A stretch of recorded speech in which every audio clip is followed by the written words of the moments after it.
สวัสดีกับสวัสดีพี ที่น่ารักทุกท่านยินดีเข้าสู่ช่องสาวเกตแก้วสาวลาวเส้นเก่าเส้นเคยอีกแล้วทุกคนมื้อนี้สาวเกตแก้วก็มีเรื่องหรือว่ามีคลิปให้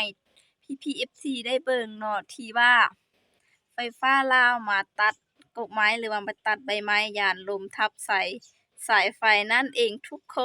คนเดี๋ยวมื้อนี้เนาะสาวเกตแก้วจะพาทุกคนไปเบิ่ง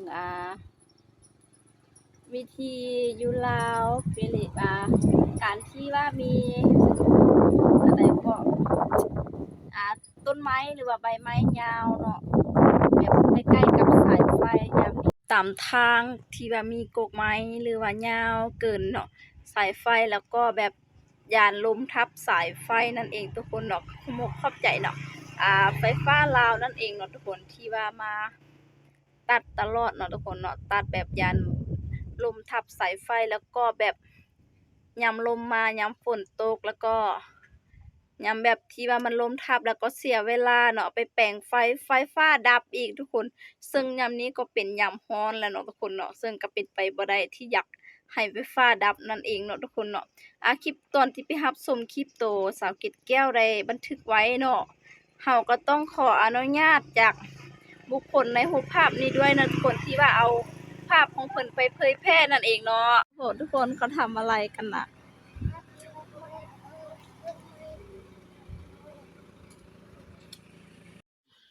ตัวนี้ก็จะเป็นการเอารถเคนเนาะทุกคนเอารถเคนคือว่าขึ้นตัดกกไผ่นั่นเองทุกคนที่ว่ามันก็ยาวจนสิฮอดสายไฟแล้วเนาะและเพิ่นก็ย้านแบบว่ายามฟ้าลมฟ้าฝนตกเนาะที่ว่าย้านทับสายไฟเนาะเพิ่นว่าเนาะเพราะว่ายามลมยามฝนนี่ก็อิหยังก็บ่อยู่เนาะทุกคนยามมันลมแรงว่าซั่นซะเนาะแล้วก็แบบว่าอ่ายามลมแรงทับสายไฟแล้วก็จะเสียเวลาอีกสายไฟขาดอีกเนาะนี่ก็เป็นการดีอีกแบบหนึ่งโอ้โฮทุกคนการตัดของเพิ่นก็คือแบบว่าคันเทพแรงเลยเนาะใช้เขนยกเลยเนาะทุกคนเนาะ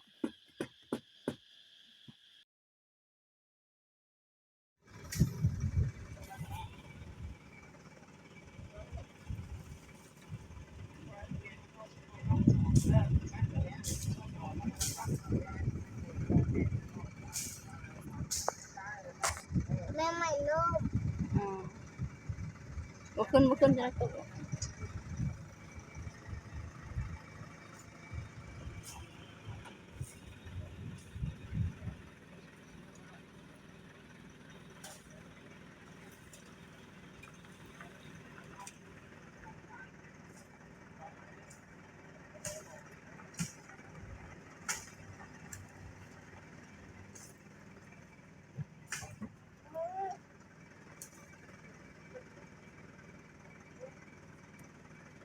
เล่นเอากดรถเต้นเอาที่นอนเอารถ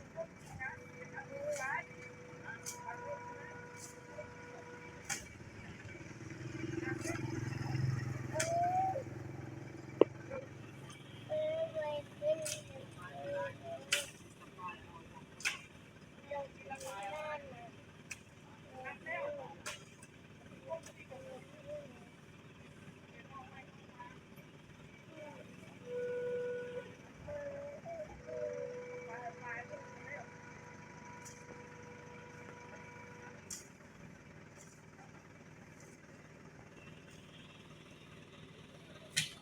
โอ้โอ้โอ้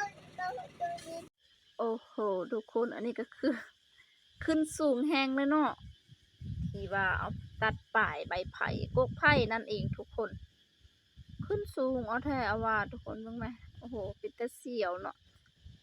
สาวเกตแก้วก็อยู่คนละฝากทางหรือว่าละฝากหัวเลยเนาะทุกคนเนาะก็ได้ถ่ายลงมาแบบนี้เลยทุกคนเบิ่งแล้วก็เป็นตาย้านอยู่ได้เนาะทุกคนเนาะสำหรับสาวเกตแก้วบ่เคยขึ้นเลยเนาะอันนี้แหละทุกคนเนาะในมันนอกคือว่าเห็นแบบ อนามัยทุกคนคือว่าสาวเก็บแก้วไปบางบ่อนแคมทางใหญ่เนาะแคมทางใหญ่แต่ก็บ่เห็นว่ามันสิลงในนี้ทุกคน เพราะว่าแคมทางใหญ่สาวเก็บแก้วไปแถมคำปูยางบ่สินะคือว่าเห็นแบบสักสายอหย่างโตอหย่างมันพันกันอยู่เนาะแล้วก็พันกันหลายหลายเลยเนาะอันนี้ก็อยู่คนละภาคทางนะคะพี่น้อง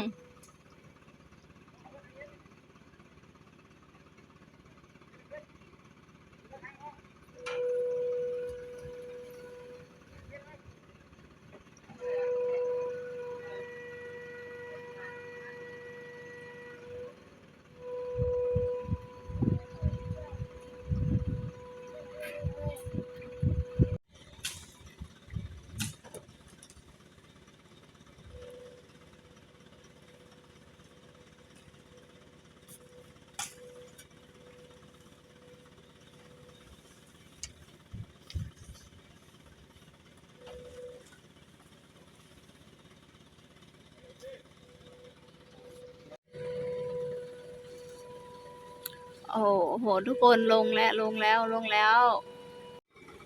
อันนี้แหละทุกคนไม่ได้ตัดไม้ทำลายป่าด้วยค่ะแต่เป็นการอ่าตัดออกเกี่ยวกับอะไรวะสายไฟเนาะย่านว่ามันจะฮอดสายไฟเนาะและมันจะล้มทับสายไฟสายไฟจะขาดนั่นเองเด้อทุกคนเด้อโอ้โหน่ากลัวจังเป็นตาย้านเนาะอ้ายลงแล้วลงแล้วลงแล้วจ้าพี่พวกที่ว่าไฟฟ้าเนาะยันอ่าพวกไม้หรือว่าก็ไฟลมไส้โอ้โหลงแล้วค่ะขอบคุณมากมากค่ะยานมันลงใส่เสาไฟฟ้าหรือว่าสายไฟฟ้าอีกทุกคนเนาะ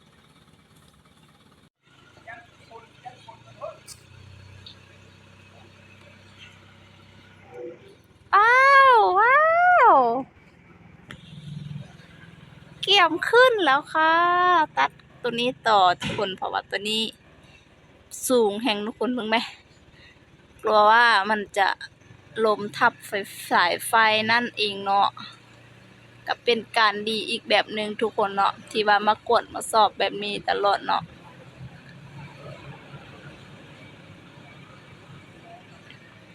สูงเติบเลยพี่น้องมึงไหมเป็นการดีอีกแบบหนึ่งเนาะที่ว่ามาตัดมาอนามัยตลอดมันจึงบ่มีว่าอันแบบสายไฟลมกกไม้ลมทับสายไฟนั่นเองเนาะ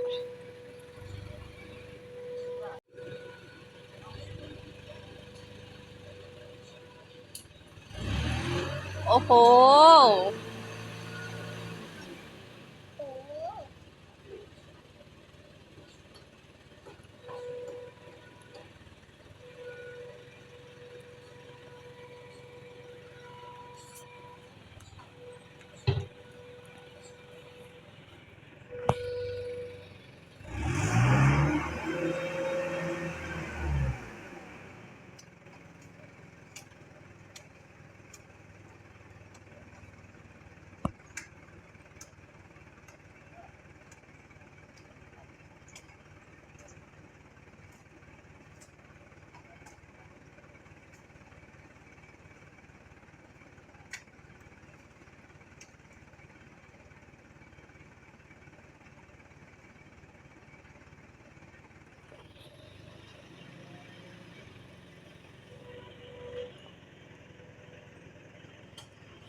ขอโทษ